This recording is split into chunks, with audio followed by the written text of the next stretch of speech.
नमस्कार मित्रांनो, स्वागत आहे तुमचं गौरव शिंदे ऑफिशियल यूट्यूब चॅनलमध्ये। व्हॉट्सअपमधील फोटोज व्हिडिओज ऑटो डाउनलोड कसं बंद करायचं हे तुम्हाला मी आज सांगणार आहे। तर मित्रांनो, चला तर मग व्हिडिओला सुरुवात करू। तुम्हाला सर्वप्रथम व्हॉट्सअपमध्ये जायचं आहे।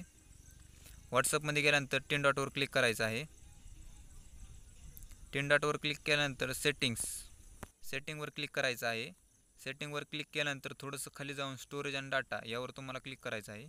स्टोरेज आणि डाटावर गेल्यानंतर थोडंसं खाली जाऊन वेन यूजिंग मोबाईल डाटा यावर क्लिक करायचं।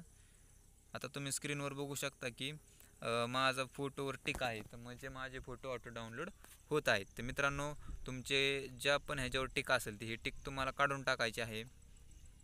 आता माझ्या एकच आहे, तर मी एक ह्याची टिक काढून टाकतो।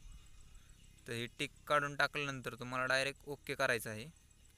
ओके केल्यानंतर तुमचे ऑटो डाउनलोड बंद होणार आहे। तर मित्रांनो, स्क्रीनवर दोन फोटो मी स्क्रीनशॉट काढलेले आहेत। तर पहिल्यामध्ये ऑटो डाउनलोड असल्यामुळे तो फोटो ऑटोमॅटिकली डाउनलोड झालेला आहे आणि दुसऱ्यामध्ये ऑटो डाउनलोड बंद आहे, त्यामुळे ज्यावेळेस मी त्याच्यावर क्लिक करेल त्यावेळेस तो फोटो डाउनलोड होईल। तर मित्रांनो, अशा प्रकारे तुमच्या मोबाईलचा डाटा पण वाचणार आहे आणि स्टोरेज पण जास्त होणार नाही।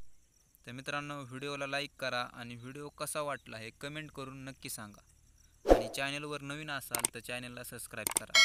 धन्यवाद।